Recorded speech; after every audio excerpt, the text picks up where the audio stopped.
যিসকল আজি আমি উপস্থিত হৈছোঁ গুৱাহাটীৰ আমাৰ FLP অফিচত। ইয়াত আমাৰ দেখিছে এইসকল ঘৰ গৃহিণী কেনেধৰণে সফলতা অৰ্জন কৰিছে। এই সফলতাৰ ডিজিটেলি অনলাইন প্লেটফৰ্ম যিটো আমি ঘৰতে থাকি আমাৰ এণ্ড্ৰইড মোবাইলটো ব্যৱহাৰ কৰি আজি সকলে উপাৰ্জন কৰিব পাৰিছে। মই এইসকলকে আজি ৰাস্তাটো দেখুৱাইছোঁ। সেই ৰাস্তাটো লৈ পেলাই আজি সেই দিহা পৰামৰ্শ লৈ এই প্লেটফৰ্মত উপাৰ্জন কৰি হ'ব কাৰণে সক্ষম হৈছে, সফলতা অৰ্জন কৰিছে।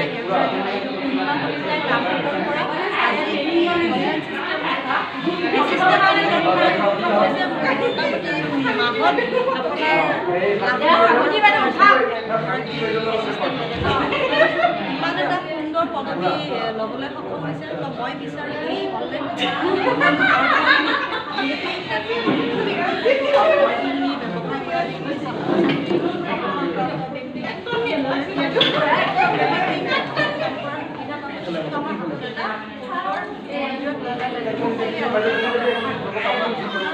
এই সময়খিনি আপোনালোকৰ নষ্ট নকৰাকৈ যদি আপোনাৰ এই ডিজিটেলি প্লেটফৰ্মত উপাৰ্জন কৰিবলৈ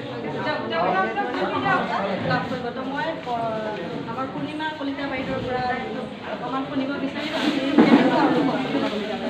হয়, নমস্কাৰ। মই পূৰ্ণিমা কলিতা, জিলা 6 নং। তো এই চিষ্টেমত মই এছিষ্টেণ্ট চুপাৰভাইজাৰ মেনেজাৰ হিচাপে